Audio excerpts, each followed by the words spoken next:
Daniel dan Cherry telah mengobrol di telepon selama beberapa waktu. Hari ini mereka memutuskan untuk pergi minum kopi. Ini adalah pertama kalinya mereka akan bertemu langsung dan mereka belum pernah melihat foto satu sama lain. Cherry mengirim pesan kepada Daniel, "Aku akan memakai jepit rambut berwarna merah muda."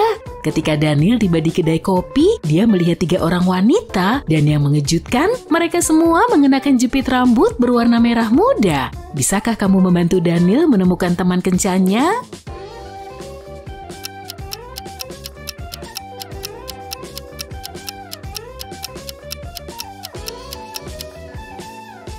Perhatikan meja pertama dengan seksama deh. Ada 2 cangkir kopi tuh. Ini berarti wanita ini sudah bersama seseorang.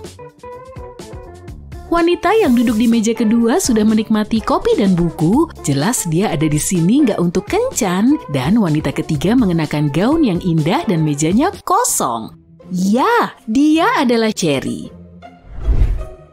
Mantan pacar Cherry, Drake adalah seorang tukang sihir yang hebat. Dia nggak ingin melepaskannya, jadi dia menculik Cherry dan menguncinya di atas menara yang tinggi. Dengan hanya 1 jendela dan nggak ada pintu sama sekali. Selain itu, Drake membuat api ajaib di sekitar menara untuk perlindungan ekstra dan pergi. Cherry menyadari dia hanya punya sedikit waktu untuk melarikan diri. Dia melihat sekeliling dan melihat 3 ramuan ajaib. Botol-botol itu diberi label. Yang pertama akan memberinya kekuatan fisik yang luar biasa, yang kedua akan mengubah Cherry menjadi vampir, dan yang ketiga akan membuatnya bisa memanggil hewan apapun. Ramuan mana yang harus dia gunakan?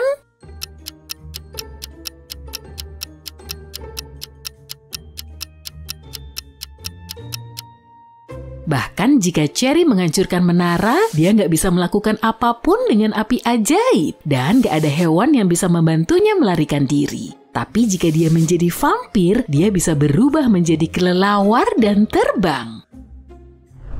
Cherry melarikan diri dan menemukan dirinya berada di hutan ajaib. Bisakah kamu menemukan 4 makhluk ajaib di sini?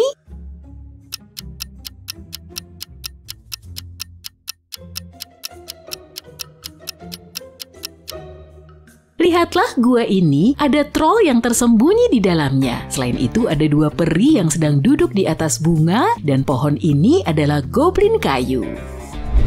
Cherry berjalan terus dan menemukan sebuah tanda jalan. Ada 3 rute yang mengarah ke desa terdekat. Seekor naga bernapas api abadi menjaga jalan pertama. Rute kedua melewati tanah seorang penyihir. Dia membenci pria dan mengubah setiap pria yang berani memasuki tanahnya menjadi patung batu. Dan jalur ketiga adalah habitat macan tutul. Bisakah kamu membantu Cherry memilih rute terbaik?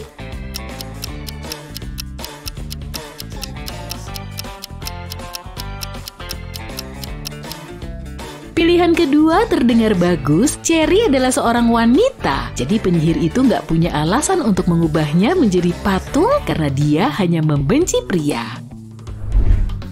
Cherry meminta penyihir untuk membantunya menemukan desa. Penyihir itu menawarkan sebuah kesepakatan. "Kalau kamu memecahkan pola teka-tekiku akan kuberitahu. Tapi kalau enggak, kamu akan menjadi pelayanku selamanya." Cherry nggak bisa berbuat apa-apa selain menyetujuinya. "Kamu boleh makan lada, tapi nggak boleh makan garam. Kamu boleh makan daging sapi, tapi nggak boleh makan daging ayam. Kurma, brokoli, dan kubis, nggak boleh ada kentang dalam bentuk apapun. Oh, dan kamu harus makan menggunakan sendok." Bisakah kamu membantu Cherry memecahkan polanya?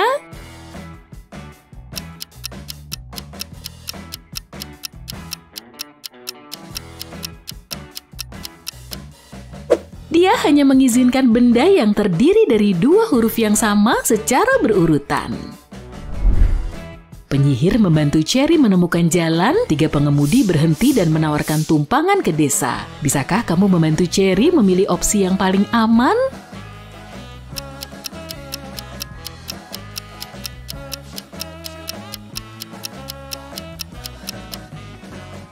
Ada zombie yang bersembunyi di bagian belakang mobil pertama dan gak ada kursi penumpang di mobil ketiga. Meskipun kaca depan mobil kedua retak, itu masih pilihan terbaik.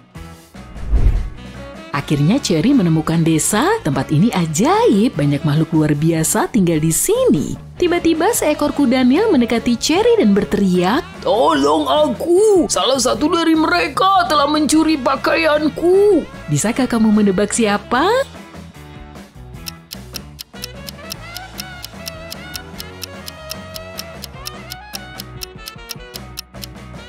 Lihat lencana anjingnya deh. Tertulis kuda Nil. Jadi anjing itulah yang mencuri bajunya.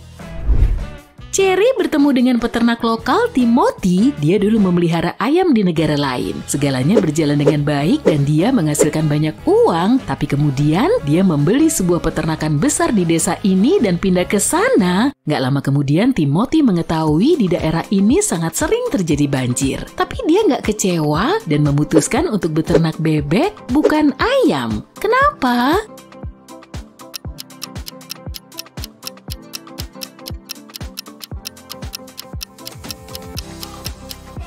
Bebek bisa berenang, jadi banjir nggak terlalu berbahaya bagi mereka. Timothy mengundang Cherry untuk makan malam di rumah, tapi sayangnya mantan pacar Cherry, Drake, telah menemukan mereka. Dia menangkap Timothy dan Cherry di rumah peternak itu, lalu tiba-tiba telepon berdering. Drake mengizinkan Timothy mengangkat telepon tersebut, tapi dia nggak boleh mengungkapkan situasinya. Kalau enggak, Drake akan menggunakan tongkat sihirnya untuk mengubah mereka menjadi ular. Jadi Timothy menjawab, "Hai Bu, ada yang bisa kubantu? Aku sudah di rumah dan hendak tidur. Kalau nggak ada keadaan darurat, bisakah aku menelpon Ibu nanti? Aku sangat mengantuk." 30 menit kemudian polisi datang, menyita tongkat sihir dan menyelamatkan mereka. Bagaimana Timothy meminta bantuan?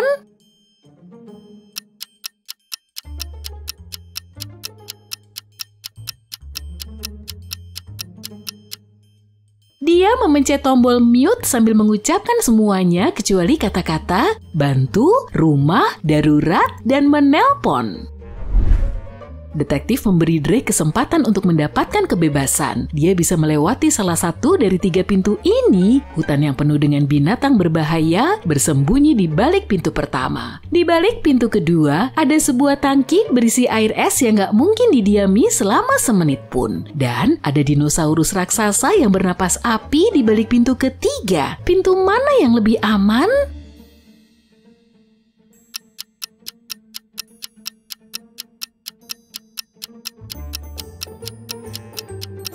Drake harus memilih pintu ketiga. Dinosaurus nggak bernapas api dan mereka sudah punah jutaan tahun yang lalu. Drake kembali ke kastilnya dan menemukan seseorang telah memecahkan semua botol yang berisi ramuan berharganya di laboratorium. Drake sangat marah dan menginterogasi 3 pelayan goblinnya. Willy bilang, "Aku membersihkan kastil sepanjang hari. Aku bahkan gak masuk ke labmu hari ini." Tilly bilang, "Aku memetik mawar di taman di pagi hari. Lalu aku masuk ke labmu untuk membawa kelopak mawar untuk ramuanmu. Semuanya baik-baik saja." Dan Billy bilang, "Aku sedang memasak makan malam di dapur, lalu pergi ke kamar mandi untuk mandi sebentar." Siapa yang berbohong?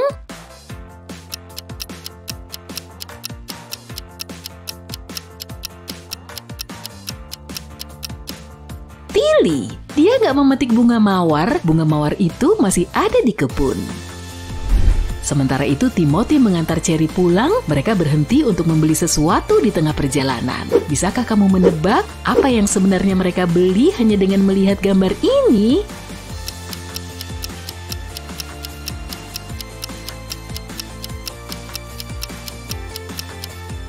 Kiwi.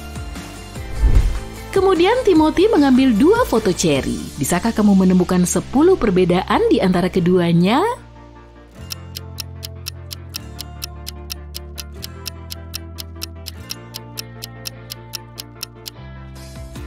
Ini dia.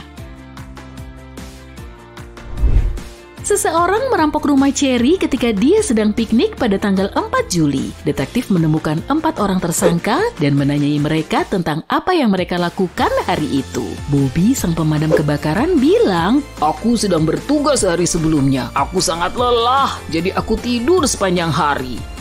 Nick adalah seorang mahasiswa. Dia bilang, "Aku sedang merayakan hari kemerdekaan bersama keluargaku." Rick sang manajer bilang, Saat itu adalah hari libur dan aku bermain game dengan teman sekamarku, lalu kami menonton TV sepanjang malam. dan Kyle si tukang pos bilang, Aku berada di kantor pos sepanjang hari. Semua rekan-rekanku melihatku. detektif segera mengidentifikasi perampok itu. Apakah kamu juga tahu?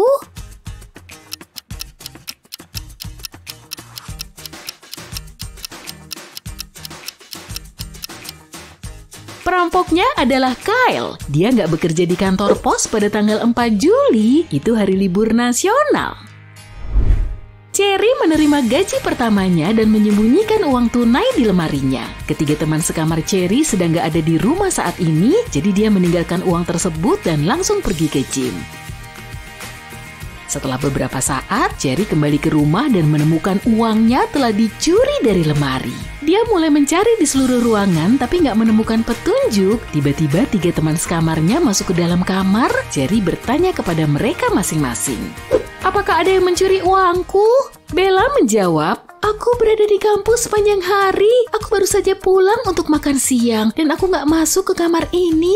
Anna bilang, aku juga datang untuk makan siang, tapi setelah Bella, aku membuka pintu lemari untuk mencari beberapa dokumen. Tapi nggak ada uang di dalamnya. Dan Megan bilang, aku nggak tahu kalau kamu menyembunyikan uang tunai di lemari. Aku baru saja kembali dari kantor. Kamu harus berbicara dengan petugas keamanan. Siapakah pencurinya?